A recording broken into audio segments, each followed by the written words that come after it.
Weekend, another defeat. Here's a question. Why do we play more exciting football when we're down to 10 or even 9? Kudus, he went all negative, didn't he, against Liverpool? Romero went berserk. Simmons went off. And the referee was frothing with main character energy. Are we quietly encouraged by the manner of this defeat? Would it be enough to save Thomas Frank if Palace goes badly?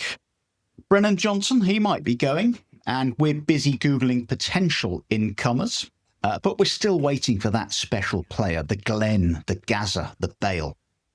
We're a bit lost, aren't we? We're conflicted, but we're oddly optimistic. It's nice one, Cyril.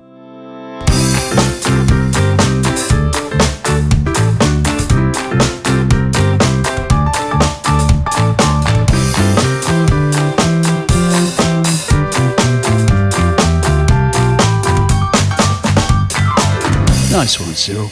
So welcome to Nice One, Cyril. It's our pre-Christmas Nice One, Cyril. And with me today, we have Lee Brown, Kevin Acott, and of course, Julie Welch. So let's start by deconstructing that defeat to Liverpool. Julie, it just seemed like 3 points were there for the taking. Liverpool looked incredibly mediocre, and then it all went tits up. Yes, well, it went tits up, of course, when Simmons attempted to tackle Virgil van Dijk, and it was It was just so crazy because it was like, Alice in Wonderland trying to tackle Virgil van Dijk. I think Simmons is one of the most harmless people you ever get on the pitch. Though what was in his head, I don't know. But as you say, then it kind of went tits up. It was kind of my hand was sort of twitching towards the remote. Shall I not watch anymore? But after that, it kind of got better. It was really weird. And then, of course, we get to Romero going completely berserk, also exiting the field of play. And I was chatting to a friend of mine called Gareth Dace today. And he's got a lovely pod, which I'm going to plug now in gratitude for what the story he told me, because I'd forgotten all about it. It's called 80s and 90s Pod. And in fact, if you aren't completely fed up with my dulcet tone, then you'll be able to hear me. I think it's on Wednesday, talking about sugar and Venables. Anyway, to cut a long story short, he reminded me that just before Christmas, 1990, we were playing Luton, and we were also reduced to 9 men when Naeem and Pat van den Hauwe got sent off. And it was also the game when Paul Stewart was put back into midfield. He scored twice and was man of the match, and thus reinvented himself as a midfielder. So, Groundhog Day, I suppose. I remember that match well because I was there, and it was the only match I've ever taken my wife to, and she took a book. Because that's how interested she is in football. And it turned out to be quite a game. And I remember Pat van den Hauwe's tackle. He was just infuriated by the whole thing. And he threw himself horizontally, studs first, at some defender's hip. And he didn't even look round. He just got up and walked off. And yet we won the game. It's quite a game. Now, look, let's stick with the Liverpool game. Kev, it was not... I don't know, we looked like we were fairly solid until Simmons went off. Then we had a sort of a ropey patch where we retreated maybe 10 yards. And then there was a period in the second half when we were swamping them, cutting through them. And it just made you think, God, if only we played like this with 11 men, we'd have had them on toast. Yeah. I mean, I was thinking, I can't get any angrier really about the club, and actually that good bit towards the end made me angrier, at least after the match, because the more I thought about it, the more I thought, why didn't we play like that before? It's bizarre, and it says there's something weird going on psychologically, there's something weird going on tactically. Richarlison came on and looked good, and you won't hear many people ever say that. But I'm going to say you sound surprised. Yes. Yeah. And we could have equalised. We could have actually won it with 9 men. And the closest for me to another match recently was actually the mad Chelsea one under Ange, and actually it felt similar on the I was going to say on the terraces, on the sort of terraces where I stand. It felt similar because you just thought we've got no chance, but we're actually doing something worthwhile. We're actually really going for it. And the atmosphere was brilliant, at least in the South Stand where I was. It was such a good atmosphere. And it felt like some life had come back and some energy had come back just for that short period. Lee, I mean, Kevin brings up that match, the Chelsea match. To me, the difference was this, that Chelsea, we were waiting for them to score. I mean, we sat on the halfway line and we were just either, trying to catch them offside. And as soon as they broke through, they were going to score. And that's what happened. But there was a tremendous kind of sense in the crowd that, Christ, we really stood up and tried to do something. Against Liverpool, it was different because with 10 men and with 9 men, we were better than them. So there's a difference there, and that's what makes it, for me anyway, even more frustrating. Yeah, I was at the game, so and one thing I think really stood out to me is how brilliant the fans were at this game. I think that did sweep them along. I don't know, Thomas Frank commented that the fans nearly sucked the ball into the net at the end. And of course, then you had Ekitike who commented how incredibly surprised he was at the fans. Now, I bring this up to begin with because I think it does have an impact on that game overall. I don't put that down to them buying more into Frank, and this may be another part of the conversation getting on to him. But I think this is more to do with the way that they responded to the fans getting really behind them. Now, going back to your point as well about, a couple of points there raised about why we started to play like with 9 men better. I just think there's something about this team which is incredibly frustrating because I think we are so much better than we're showing. That we do have good players, contrary to what a lot of people think. Okay, we've got a lot of work to do, but we do have good players. The thing is, psychologically, we have to have the pressure taken off us before we play. And when you're down to 9, no one expects us to do anything against the champions, and all of a sudden we turn it on. It's the same with when we often play the bigger teams and no one expects us to do anything, and all of a sudden we turn up. Against other teams, we don't. That said, at the beginning of this match, I do feel that we were very much in the game to begin with. I suppose if we can take a positive out of a loss, it felt to me that on Saturday we had a damn good go at it at least, and we've been asking for that for ages. And that was kind of that rapport between fans and the players that kind of ensured that, I think. Yeah, that's a great point. I think the idea that we start playing when there's no expectation, why does it take that for us to start functioning? We expected to beat Bournemouth at home. We expected to beat Wolves at home, and we didn't. And we were shit. We played awfully. Another point I wanted to make, Julie, Thomas Frank has been at pains, having made that stupid remark about the fans a few matches ago, and he's been at pains to praise the crowd. He's desperately trying to get back on side with the fans. Do you think this is, shutting the stable door after the horse has bolted?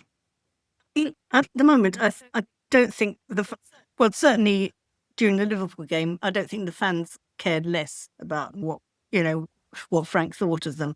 In a way, trying to ingratiate himself with the fans just makes it worse. I'm not looking for reasons to despise Thomas Frank, but he doesn't help himself. I think that, like the players, the fans do things for themselves, really. I don't think they give a toss what Frank thinks about them. When he had a go at the fans, of course, it was, the words of a desperate man. So I don't know where that leaves him. I was going to be good cop about Frank this week, actually. So I'll leave it at that. I mean, it does seem counterintuitive, doesn't it, to alienate the fans you're trying to get on side and please. But moving on, let's have a little chat about some of the key moments, Kev, in that match. So we had Simmons' red. I think we all agreed on our WhatsApp group that he, as soon as you saw that in slow-mo, he was going, right? I don't think there was a great deal of malice, but, the ball was nowhere near him and he shouldn't be anywhere near the defender's calf. Then we had the stupidity of our captain getting himself sent off just when we were right in with a chance of doing something in that game. I can understand, we're frustrated with Simmons, but I don't think we can hold it against him. I'm really, really pissed off with our World Cup winning captain, who ought to be, we know he's got this in him, but he ought to be doing better than that. Yeah, absolutely. And I think, again, another reason to be even angrier than usual is just the fact that I think a lot of us have spent a lot of time defending him and having a go at particularly sort of Sky Sports experts for going on this sort of lazy cliche about him being a bit wild and a bit mad and a bit South American, and that he had actually looked like he'd improved and he was more in control of himself, more sensible, and then he goes and does that, and you just think, yeah, you've kept it down, but it's there still, isn't it? And we can't trust you, and that's really really annoying, to say the least. He's kind of a divisive character in the sense that we all know what a great footballer he is, but we also know that he can be shit, and he can also and let you down. I mean, that's the real issue with this guy. And we've given him the captaincy. I say we. It wasn't nothing to do with me. I don't take any responsibility. But Thomas Frank gave him the captaincy. And I felt that was a kind of a sop. It's this kind of thing, well, look, we don't want to lose you, so we'll make you very important in the great scheme of things. But you've got to be a captain. I mean, Lee, I don't know. I love him as a footballer. I sometimes detest him. Right now, he's Romero. He's not Cootie. I'm not calling him Cootie. What are your feelings about that? If I can sort of leap to his defence a tiny bit, I mean, that second yellow was just brain dead. But the first one he picked up was really unfortunate, I think. I think what happened is he was trying to slow the play down so they could check the VAR for that second goal, wasn't he? I think because they pushed him on the back and then that got headed in. And I believe he got booked when he just basically bumped into the ref, and the ref didn't like it and gave him a yellow. So I thought that was a bit unfortunate for starters. But having said that, once that happened, I think we just lost our heads. And the Van der Ven one to begin with earlier on, when Isaac scores in the first place, looking back at it, that could have been a red in itself. It was lucky. And then on top of that, the Bentancur challenge later on in the match was totally wild. And again, that we could have ended up with bloody 7 men in this match. Somehow or other, I don't know how, but we really looked like we'd lost our heads, and that's not good. That's where does that come from? The fact that we've become that ill-disciplined. Yeah, that's so disappointing. I mean, I just do think that, as far as Romero is concerned, he perhaps was unjustifiably booked the first time. That's why you don't try and kick a defender in the balls, having been, fouled by him with 3 minutes left and a chance of drawing the match. That's why you don't do it, because you've been booked. Doesn't matter whether you thought it was right or wrong. I also think that there's a sort of naivety about Spurs, and it's been like that for years. It stopped a bit under Pochettino because he was, a proper dark art Argentinian himself. But we've lost that, and clubs like Liverpool and indeed Arsenal just know how to wind us up. Also, there's not just the winding up. They're cuter than us. They know when to go down, how to go down. They know how to not piss the referee off to the point where he's going to, chuck you off the field.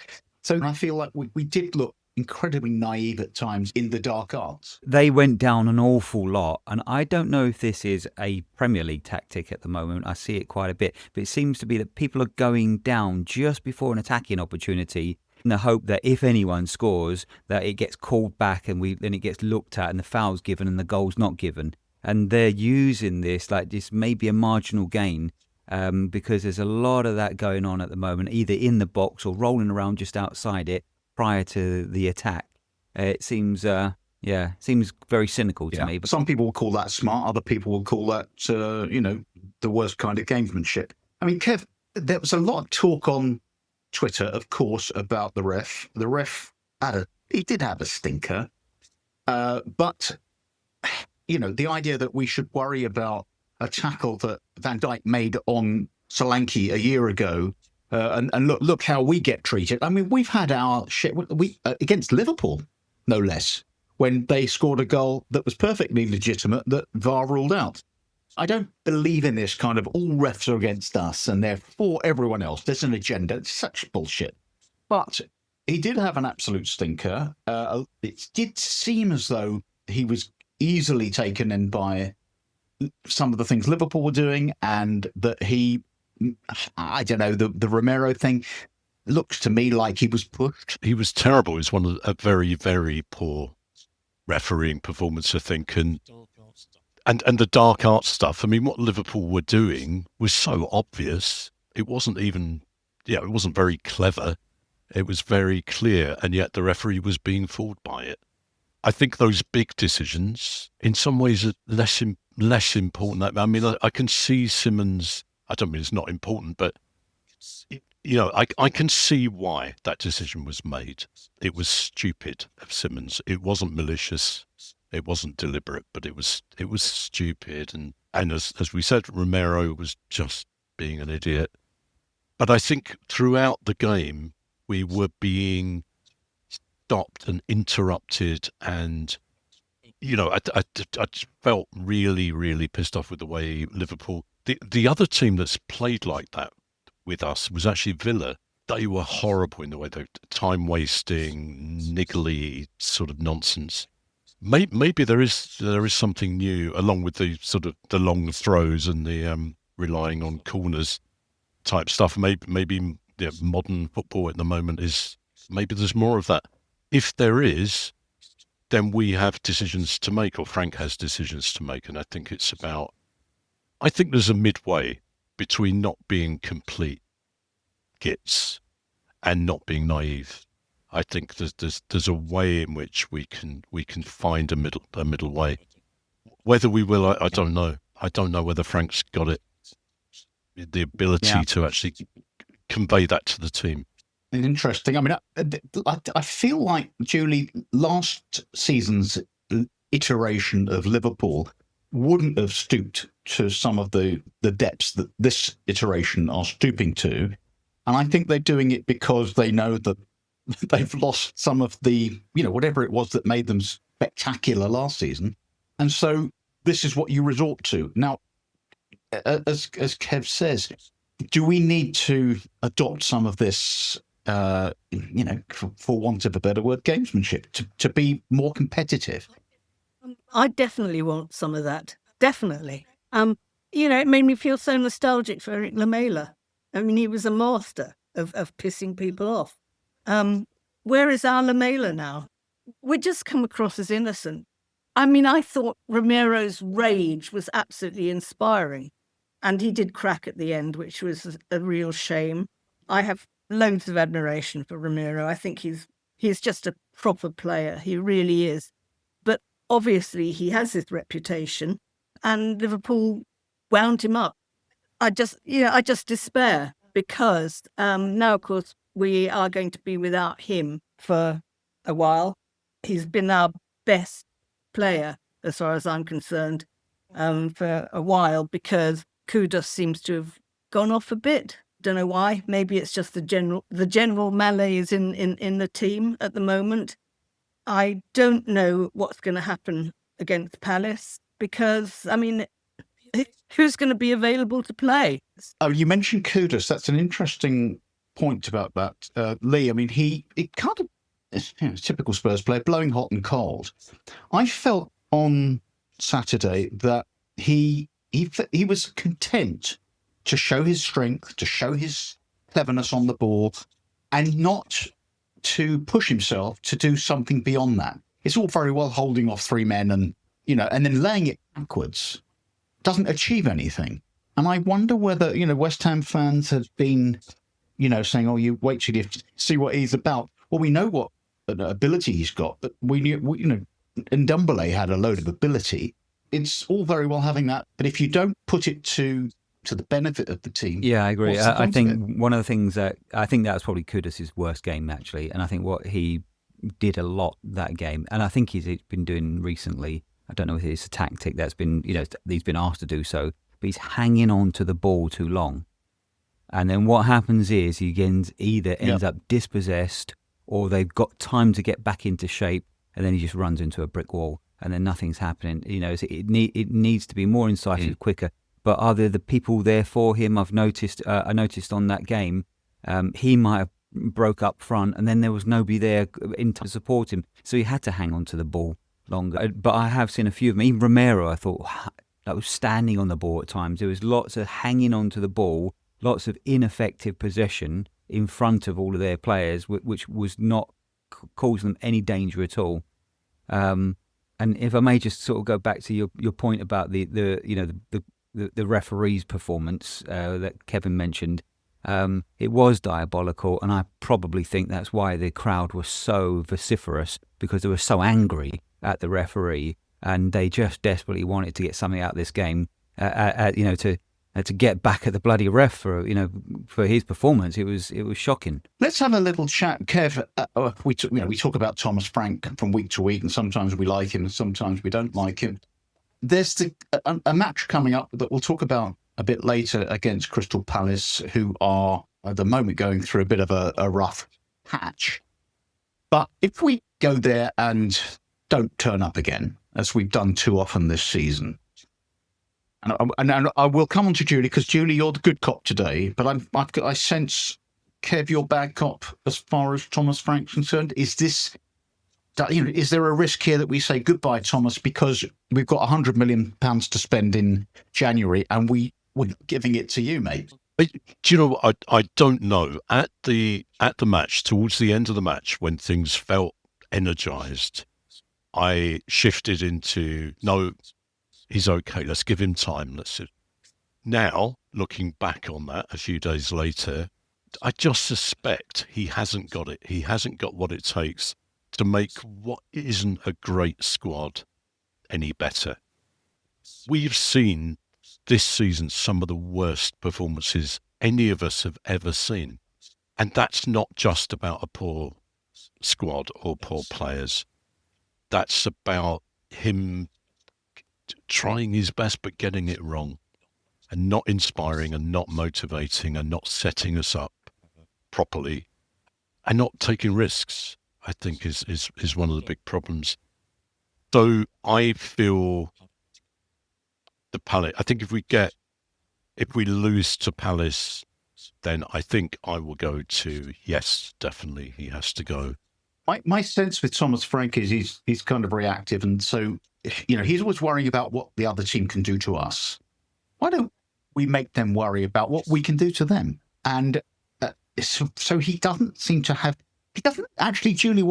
He doesn't seem to have the mad energy that you see in very successful managers, from Fergie through to Pep, through to Klopp. This mad energy that somehow energizes the team. He's professorial. We talked about him being the cool teacher at the Polytechnic.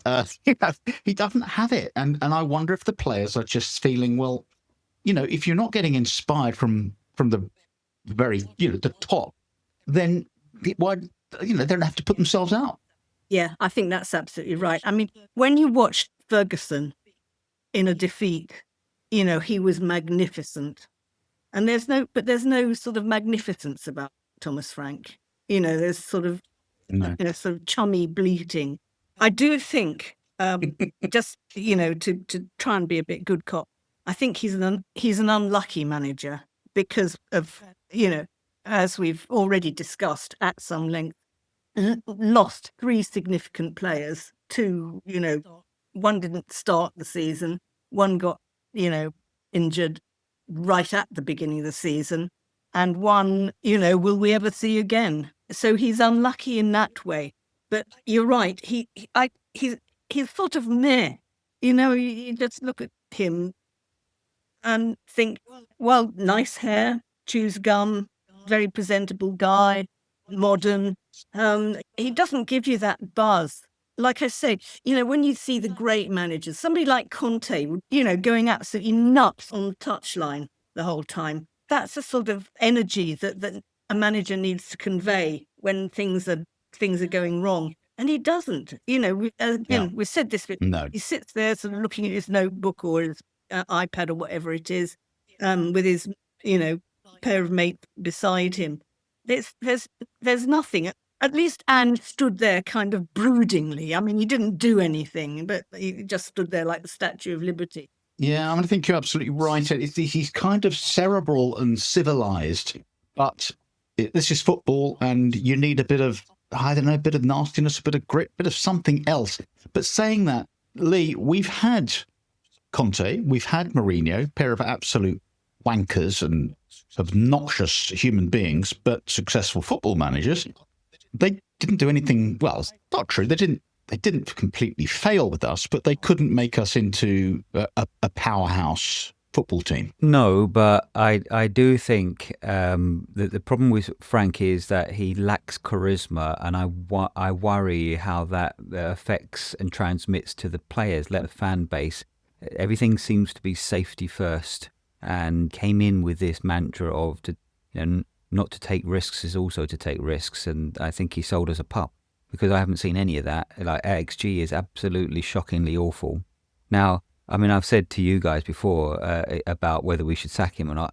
I don't know. I mean, I can see him getting the sack soon, because I think that a run of fixtures coming up, especially in January, are pretty awful. And when 62,000 fans are baying and booing all the time, something's got to give. Whether we should or shouldn't is another matter, because I don't see things improving greatly at the moment, because it's clearly not just the manager. It is the club culture, and it is the players as well. So there is a sort of combination of circumstances.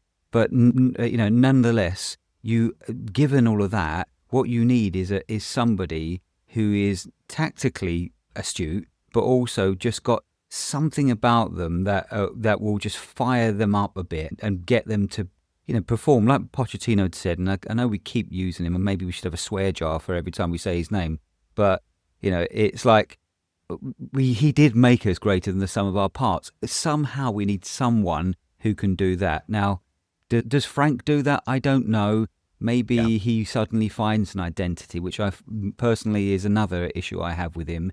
Is I don't know what he is or what he does. We talked about earlier on that game where we were down to 9 men with Ange. At least then you knew this is what we do, mate. Okay, it was naive, but you knew what he was trying to do, and that's why the players bought into it and still went for hell for leather to try and win it that game. When we went down to 9 men in this game, I don't think it was because of any philosophical kind of approach that Frank's got. I've always said I'm a bit sort of apathetic is maybe the right word to think about it. If he goes, fine. If he stays to the end of the season, fine. Then we can have a think about it then. But he's on a shaky nail, I think. He is. I mean, it's interesting you say that. I took the view, rightly or wrongly, perhaps it's just the confirmation bias, that the players took it upon themselves to turn up the heat against Liverpool with 10 men, 9 men. They took it as an affront, and they thought, fuck it, we're going to go for this. I'll tell you what I wanted to do quickly, Kev, was to have a chat about Brennan Johnson. We spoke about him on our little pod on Friday. A lot of talk about him actually going to our next opponent's Palace. He came on against Liverpool, and for the first time in a long time, though I haven't seen much of him, he looked pretty positive. He looked up for it. He looked engaged. And when you see him like that, you think, shit, maybe, because he's the best finisher at the club, maybe we should hang on to him. Who are we going to bring in? Semenyo no chance. That's not happening. Are we going to find some magical striker from somewhere? I don't think so. So it then begs the question, if we keep Thomas Frank on, do we give him the 100 million to spend? Do we get rid of him and give the 100 million to someone else? Do we keep Brennan? Do we get rid of him? There are so many questions that need imminent answers. And I don't think somehow the club is prepared for any of this shit. No, and it's hard to know who will make these decisions as well. How influential really is Frank in making should Brennan come or go? I don't know. I mean, him coming on was interesting because at least by the people around me, that was greeted really positively, and I was feeling less positive.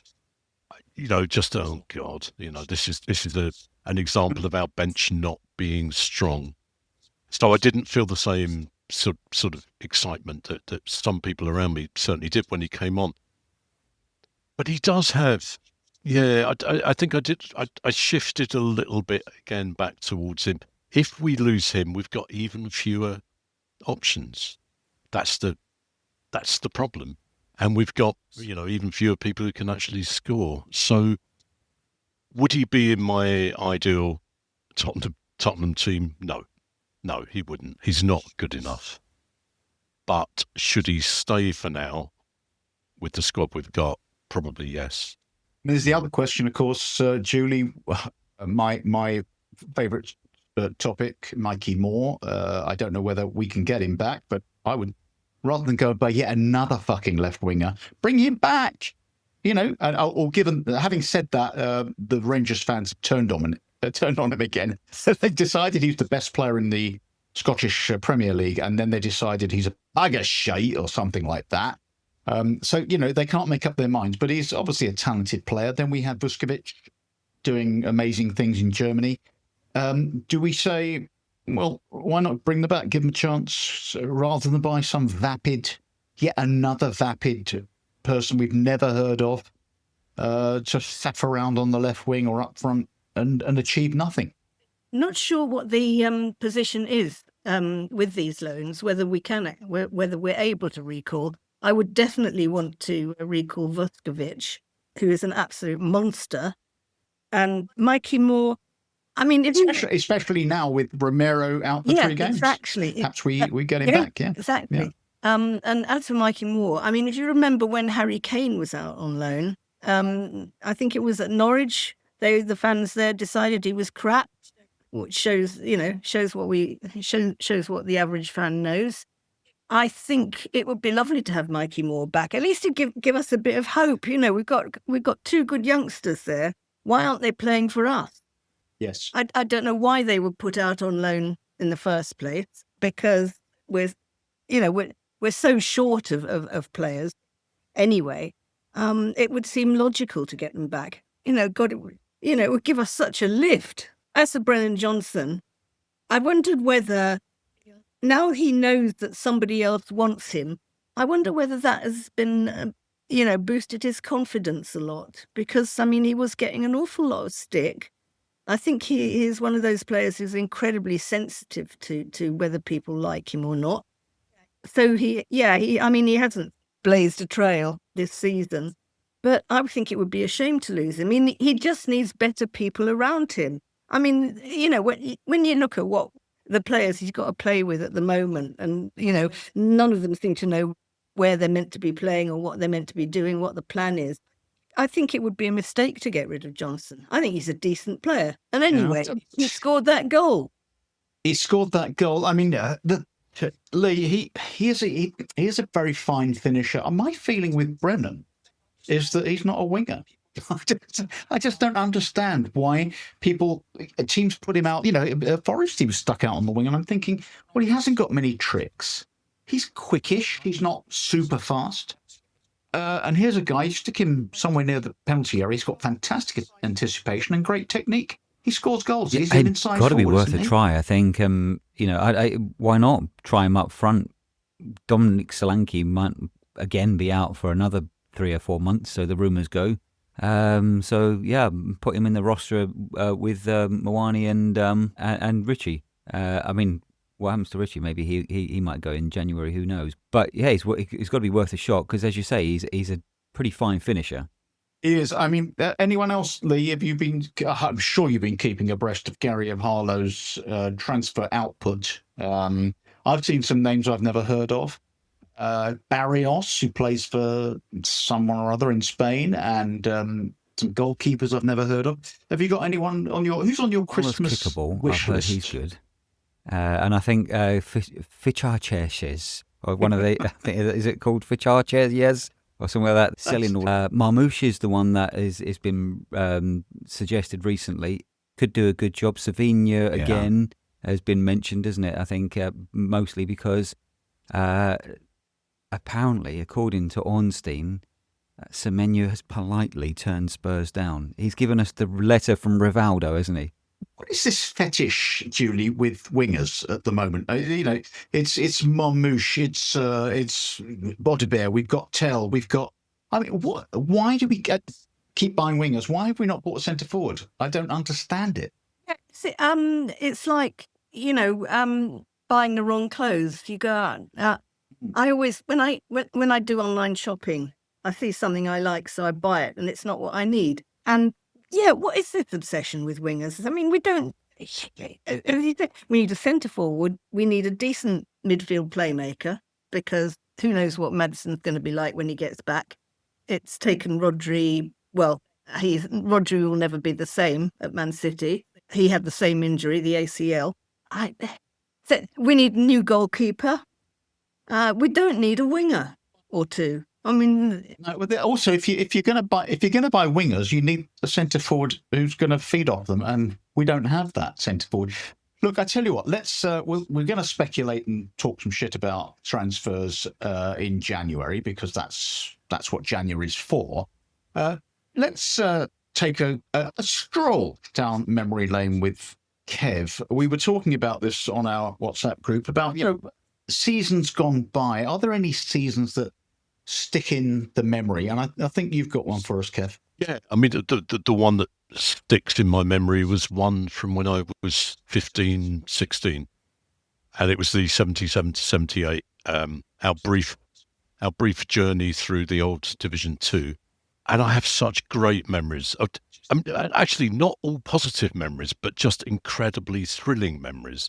I have some really, there were some scary situations back then, and you never really knew that whether you were going to make it back home alive or not. But just there was such a thrill, and part of the thrill was obviously my age, but also we took tens of thousands of fans away, and we sort of spent entire weekends taking over various cities, or feeling that we'd taken over various cities.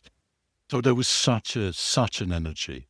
It was 100 times what we felt in the last 15, 20 minutes against Liverpool, I think. But so much energy about being part of something you were sort of proud of as well.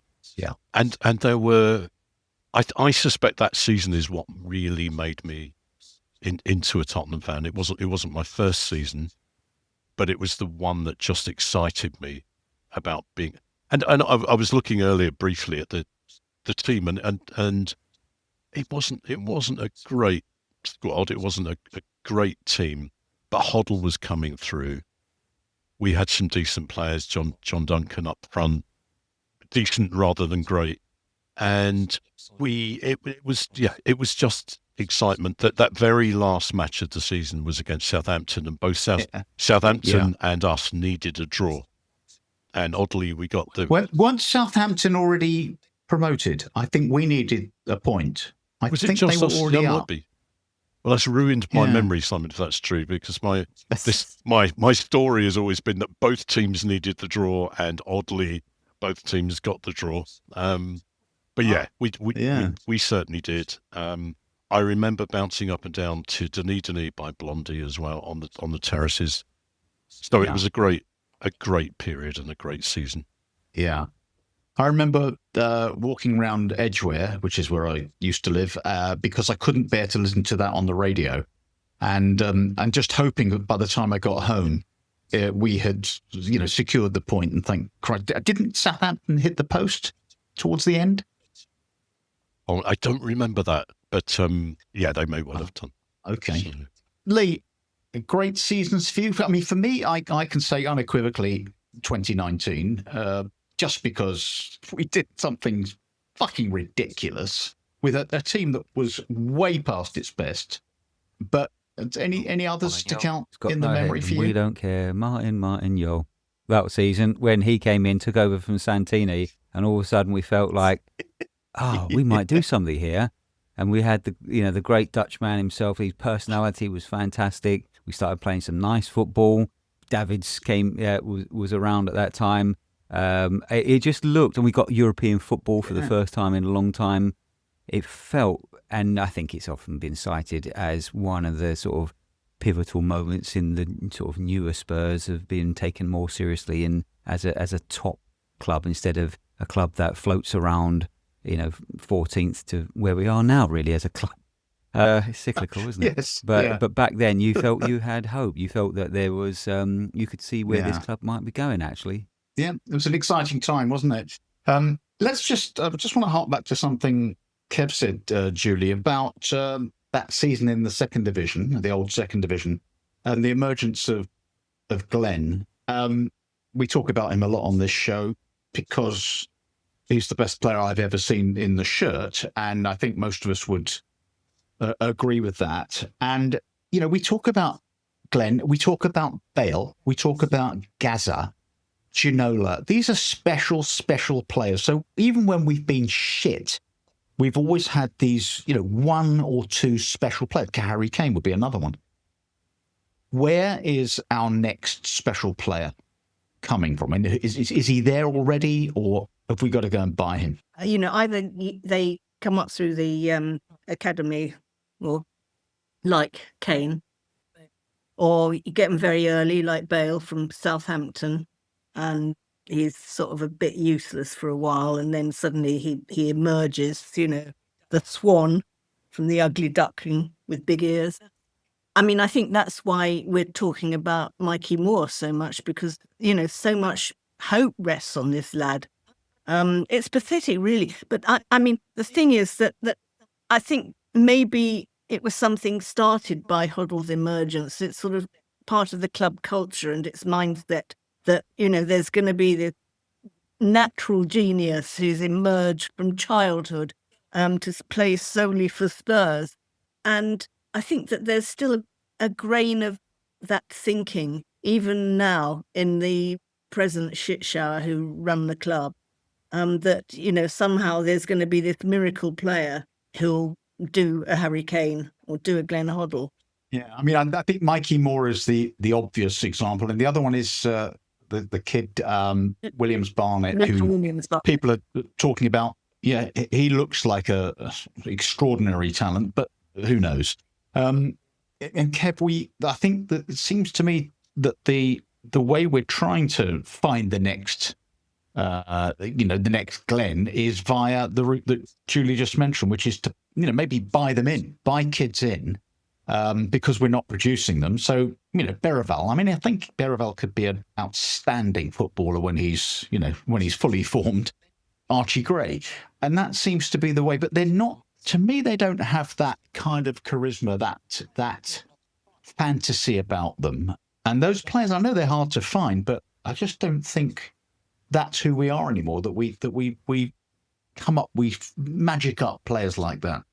I think Simmons, I still have my fingers crossed that he may be that person, that there's enough evidence from his previous clubs, I think, that he does have some real special skills. Yeah. He hasn't, obviously he hasn't convinced any of us yet that he can do that. But I think of everyone, I'm not sure. I think they're different players, aren't they? Gray and Berraval, and Simmons is the one closest potentially to being one of those sort of magical players. I think, that who knows whether that's actually going to happen, but I think he's the one with that potential at the moment. Yeah, I tend to agree. Of the current crop and people we've seen the most of, he looks like that guy. But I don't know. There's, Lee, there's a lot of doubt about Simmons's physical, attributes. Some players take a whole season to adjust, and I think Kevin, could well be right. From his history, even though he's still a young man, he's 22, 23, but got a prestigious background in terms of the academies of big clubs as well. Van der Ven, I think, is a superstar in the making. But I think the sort of player that you are talking about is the sort of player that everyone has criticised us before about being the Harry Kane team or the Gareth Bale team.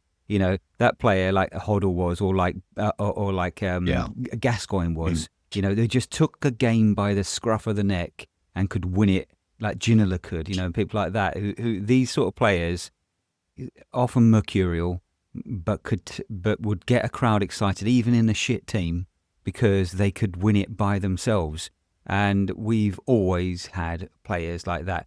But I don't think there's any sight of a player like that caliber in and amongst our ranks at the moment. But who knows? Maybe Kevin's right. Maybe it will be Simmons next year or something. Well, it could happen. I totally agree with Kevin. I think we've seen just little bits and pieces from Simmons that suggest, this sort of very special quality, this very rare quality that that you don't see generally. That the quickness of thought and action.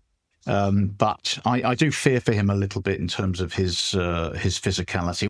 Look, I tell you what, couple of things, bits of admin. Now we've got Julie's brilliant biography of Tottenham Hotspur to give away, and I was going to do it this week, but I'm going to give people another chance. We've got quite a few interesting and funny answers so far. If you want to win this beautiful, brilliant book, then send us your favourite Spursy story, and send it to what's it called? Nice one, Cyril at Gmail. Nice one, Cyril pod at gmail.com, and we're going to definitely give this prize away next week. The other thing is, why not follow us on our Twitter account, which is at Nice One Cyril Pod. We've got a Facebook account. We've got Instagram, all that malarkey.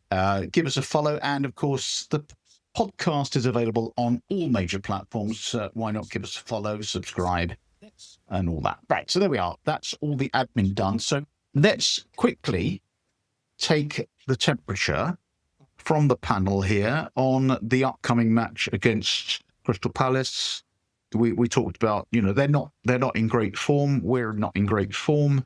We're away. We always get, well, not always, but we tend to get battered there. Julie, give me your prediction. It's Glasner v Frank, isn't it, really? I'd be terribly pleased if we just got a point, I must say.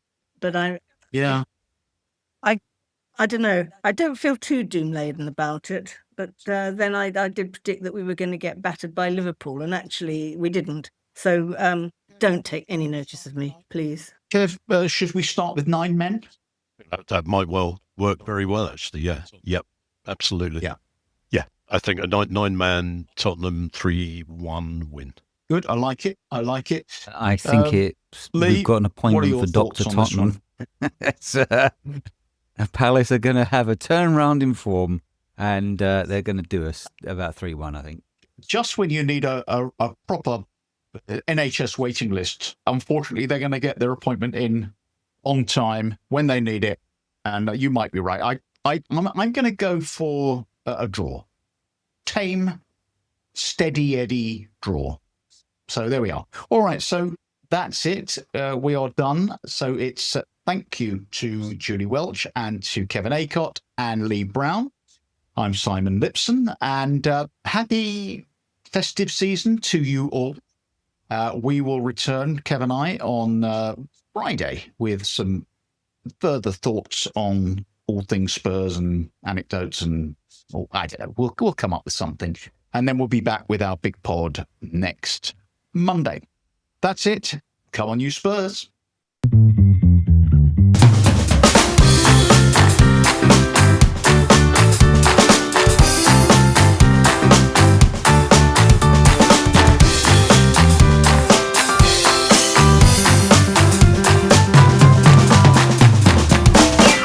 Nice one, Cyril.